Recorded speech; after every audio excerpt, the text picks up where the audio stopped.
opening to love and compassion, unblocking that heart. Let's go over the basics first, okay? I'm getting a little ahead of myself. I literally just woke up.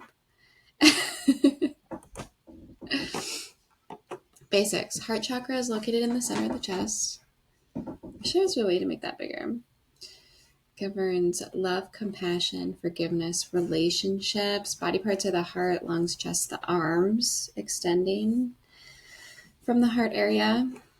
Element is air. It's blocked by grief. So grief in our Western culture is commonly called depression. So feeling depressed basically is the block of your heart.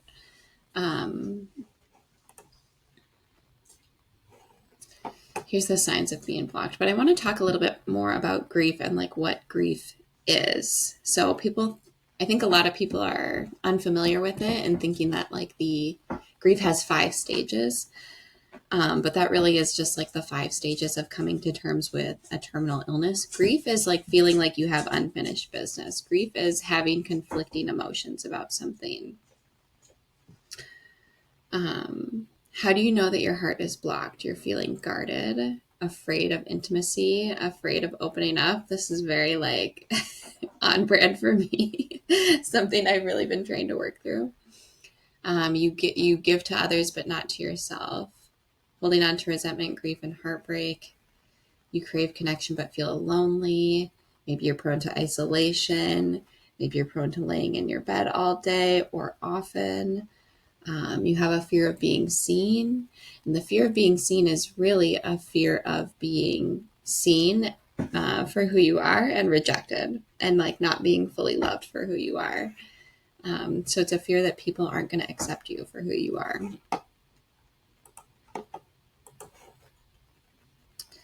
Yeah, so the grief block really comes from childhood rejection. It comes from not being fully seen by the adults in our lives, or being told to just suck it up, or being told that our feelings are not valid. And it leads to faking it. It's just like all of these other blocks that we've talked about. So being blocked by fear and guilt in the root, it's not safe to be here. Being blocked by shame in the sacral, it's not safe to be me. Being blocked by anxiety in the manipura, no one anywhere is safe. And being blocked by grief in the heart is I just have to fake it. I'm just not meant to live a happy life. I just, when I connect with my desires, when I connect with my true feelings and I be honest about that, I'm rejected. So I'm just going to fake it.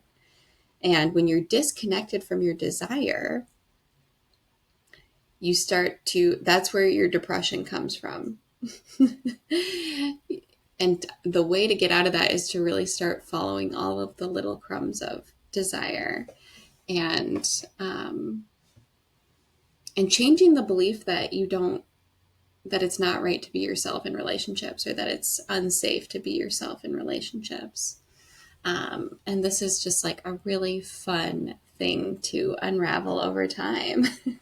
It takes time, little by little. But following that desire, what do you want? What do you want? Tending your love garden. Yeah, so it takes time. This is exactly what I was just saying. So we focus on removing what's blocking your growth. If your love was like a garden, if your mind was like a garden, we just take out the things that are blocking that. So what's going to be the biggest block to your heart is dishonesty, or invalidating or gaslighting yourself. You have to just be really honest about what you're feeling and be really honest about what you want. And holding that space for yourself and giving yourself grace through this transition and through this process. And that's really what our group is for, is being able to support each other, or just seeing each other and just saying heard. Sometimes people just need to feel heard. I hear you. I hear you. That goes a really long way. I think, especially when you've been invalidated for a long time in your life, to the point where it's a habit for yourself to invalidate yourself. It's a really tough spot to be in, but there is a different way of being. It just takes hard work and time. but you don't have to do it alone. And that's what Joyful Means Healing is for.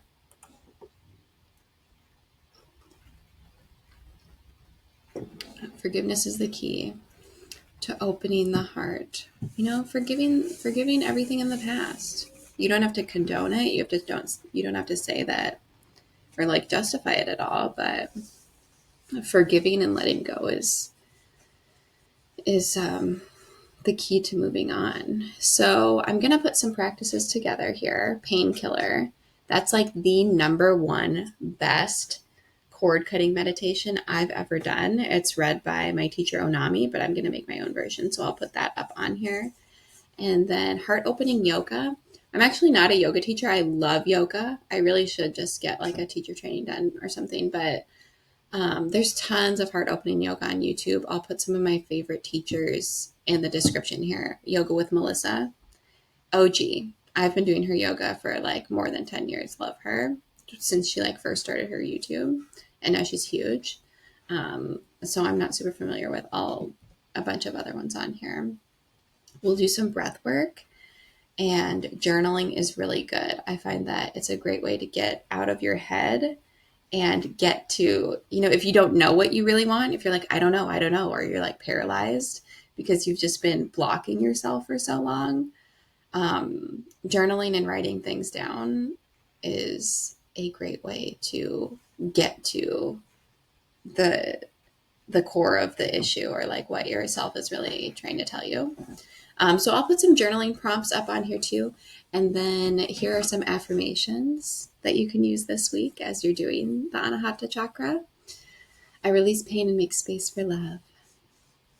I give and receive love freely. I am worthy of connection. It is safe for me to be seen. How about that one? Try that one on. Relationships are safe. This is a big one that I'm working on now, is feeling like changing my belief from like, I've noticed that I've gone into relationships feeling like waiting for the other shoe to drop, waiting for like, what's the catch? Or feeling like it's a game and I have to do these controlling behaviors to have the upper hand. Subconsciously, of course, like I'm not a monster, obviously, but I'm changing that belief to be like, relationships are safe. It's safe for me to be myself in relationships. It's safe. Like, how would I talk if I knew everybody would understand me all the time? How would I talk if I knew that I would never be rejected? It's okay for people to disagree with me. But I'm changing the belief to be like, everybody is accepting of me. And that's going to be my baseline. So anyway, I will see you a little bit later this week. Thank you for joining me. Happy heart opening week. And yeah.